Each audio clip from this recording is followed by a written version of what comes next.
Bismillahirrahmanirrahim. Assalamualaikum warahmatullahi wabarakatuh. Alhamdulillahi rabbil alamin. Wassalatu wassalamu ala rasulillahil karim wa ala alihi wa sahbihi ajma'in wa ba'd. Saudara-saudariku dimanapun Anda berada, semoga Allah subhanahu wa ta'ala memuliakan, menyehatkan, melindungi kita sampai dengan detik ini kita dapat bersua. Dan lebih dari itu, semoga Allah subhanahu wa ta'ala senantiasa memberikan taufik, panduan untuk menjalani kehidupan di dunia ini agar mendapatkan rahmat Allah Subhanahu wa taala yang bisa kita bawa pulang menghadap Allah pada hari kiamat kelak insyaallah. Teman-teman, malam ini di tanggal 26 Oktober 2023 Masehi, edisi spesial yang biasanya kita membahas Aqsa dengan cukup panjang. Kali ini kita ingin berbagi pesan yang sangat singkat. Yang dalam singkat ini kita ingin mengingatkan baik kepada diri saya pribadi dan kepada kita semua tentang satu bagian dari ayat Al-Quran yang kiranya penting kita renungi, yaitu Quran surah ke-81 At-Takwir di ayat ke-26. Saat Allah Subhanahu wa ta'ala berfirman, "Fa'aina tadhhabun?" Maka engkau itu sesungguhnya mau kemana? Ayat yang singkat tapi begitu padat dan sangat mendalam, memberikan satu kesan yang cukup menusuk ke dalam jiwa setiap manusia. Pertanyaan yang datang langsung dari pencipta kita, sesungguhnya engkau mau kemana? Allah sudah menjelaskan mengapa kita diciptakan. Allah sudah memberikan jalan kehidupan bagi kita dan menerangkan konsekuensi di balik pilihan-pilihan yang kita tetapkan untuk menempuh jalan-jalan yang dimaksudkan. Bila benar, resikonya seperti ini. Bila salah, konsekuensinya demikian. Maka, di antara sekian manusia yang telah mengetahui semua konsekuensi itu, terkadang masih mengedepankan bujukan-bujukan atau bahkan pengaruh-pengaruh nafsunya agar bergeser dari nilai-nilai kebaikan, bahkan nilai kemanusiaan yang telah Allah tetapkan. Ketika Allah menyampaikan, tidaklah aku ciptakan jin dan manusia itu kecuali untuk menaati aku, untuk beribadah kepada aku. Jadi sifat menjalani kehidupan di muka bumi ini adalah dilandaskan pada kepatuhan kita kepada Allah Subhanahu wa ta'ala. Kepatuhan itulah yang disebut dengan ibadah. Patuh, tunduk, patuh, bahasa Arabnya itu disebut dengan Islam. Jadi Islam dalam pengertian etimologi secara bahasa artinya tunduk, patuh, taat. Orangnya disebut dengan Muslim. Jadi setiap manusia itu konsekuensinya memang mesti patuh, tunduk dan taat kepada Sang Pencipta, yaitu Allah Subhanahu wa ta'ala. Karena itu ketika Allah menyampaikan di dalam firman-Nya, "Wa ma khalaqtul jinna wal insa illa liya'budun." Tidaklah aku ciptakan jin dan manusia itu kecuali untuk menjadikan seluruh aktivitasnya agar menaati Allah Subhanahu wa ta'ala, dijadikan sebagai ibadah.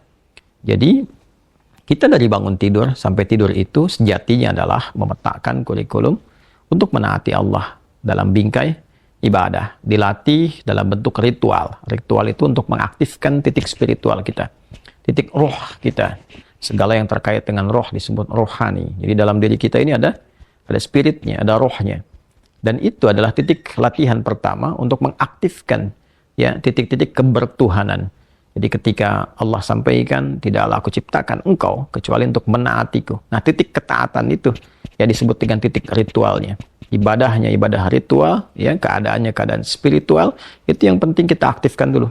Itu sebabnya diminta kita sholat untuk mengoneksikan diri kita, mengaktifkan sinyal itu dengan Allah Subhanahu wa ta'ala, dengan Sang Pencipta. Sehingga ketika terkoneksi, terbangun kesadaran dari dalam diri kita sebagai sebuah fitrah. Nanti kesadaran itu yang akan membimbing bagian dari sifat intelektual kita, titik intelektual, ya IQ itu, ya intellectual question. Kemudian nanti titik fisik kita, physical question. Jadi nanti yang menggerakkan adalah titik spiritualnya. Ini yang memberi perintah. Kalau akal itu masih objektifnya normal saja. Kalau dia hanya mengkonstruksikan pikiran, mengolah data, ya, jadi informasi menjadi knowledge. Knowledge itu yang akan diteruskan kepada fisik untuk dieksekusi. Ya, bagaimana nanti lisan bicara? Seperti apa konstruksi bicaranya? Mengatur katanya bagaimana, memilihnya seperti apa, menjelaskannya bagaimana. Tapi perintah untuk melakukan itu sumbernya dari sini. Ya, dari titik terdalamnya. Di dalam itu cuma ada dua. Ada jiwa takwa, ada jiwa fujur. Fa'alhamaha fujuraha wa taqwaha. Maka di dalam diri manusia itu, di titik paling dalamnya itu, ada nilai kebaikan, disebut dengan takwa, karakter moral kebaikan. Ada yang buruk disebut dengan fujur. Nama lainnya disebut dengan nafsu. Karena dari fujur keluar su, melewati nafas. Nafas ketemu su, jadi nafsu. Quran surah ke-12 ayat 53. Wa ma ubarni'un nafsi innan nafsa la'ammaratum bisu illa ma rahima rabbi. Maka semua tindakan kita, menatap, mendengar, berbicara, bertutur, sampai dengan berjalan, ujung kepala sampai ujung kaki, yang kita jadikan sebagai bagian dari perangkat beraktivitas itu, semua tatanannya, perintahnya kalau tidak dari takwa, adalah dari fujur. Kalau bukan dari sifat baik, sifat buruk yang bersumber dari nafsunya. Maka semua kegiatan yang kita desain dalam setiap hari itu, kita tata. Dan Allah tanya, baik, engkau untuk apa bekerja? Ya Allah, saya ingin mencari rezeki. Baik, bagus. Untuk dapat uang. Setelah dapat uang mau kemana? Pengen kaya. Setelah kaya mau ngapain? Beli ini, beli itu. Setelah itu mau ngapain? Ditanya terus sampai ujungnya. Fa'ina tadhhabun. Sampai ke titik puncaknya. Kalau kamu sudah meraih apa yang kamu inginkan itu, harta sudah banyak, terkumpul, sudah mewah, rumah sudah megah, mobil melimpah, hidup juga kaya begitu rupa, terus mau ngapain? Ya. Maka orang-orang yang bingung pada akhirnya, dia mencari-cari ketenangan. Akhirnya balik lagi. Sudah kaya segala rupa, cuma cari ketenangan, akhirnya balik lagi ke desa, nyewa gubuk, nanam kangkung, nanam cabai. Terus kalau memang dengan seperti itu bisa bahagia, kenapa selama ini kerja keras mendapatkan sesuatu yang dikumpulkan? Balik ditanya. Kamu kedudukan pengen jadi apa? Terus. Yang di militer pengen dapat bintang 1, 2, 3, 4. Kalau perlu, jenderal besar, bintang 5. Setelah itu mau ngapain? Mau diarahkan kemana semua itu? Karena pada akhirnya semua bintang akan berguguran. Ya, wafat juga, meninggal juga. Kalau sudah selesai, purna, selesai. Demikian yang punya ilmu, punya jabatan, macam-macam. Mau diapain? Ya, ketika semua titik itu mencapai pada titik jenuhnya, di akhir itu akan balik kan. Ya, jabatan purna, harta juga jenuh, ya. Nah, di titik itu kita disadarkan, ditanya, mau kemana? Maka dijawablah dengan jawaban yang sangat mendalam. Inni dzahibun ila rabbi sayahdin. Yang terbaik adalah katakan, saya ini menyiapkan bekal untuk berjumpa dengan Rabbku. Itu jawaban yang paling indah. Ya, jadi kalau ditanya, mau kemana hidup ini? Kata Quran jawab, aku menyiapkan bekal untuk kembali dan berjumpa dengan Rabbku yang telah menciptaku. Dari situlah kemudian Allah katakan, aku berikan petunjuk kalau begitu. Yahdin. Ya, aku berikan petunjuk kata Allah. Jadi orang-orang yang menyiapkan semua aktivitasnya dan dia lakukan untuk Allah, berjumpa dengan Allah, maka Allah akan berikan petunjuk dalam setiap aktivitas kehidupannya. Diberi petunjuk bagaimana mata memandang, telinga mendengar, lisan bicara, sampai kaki berjalan.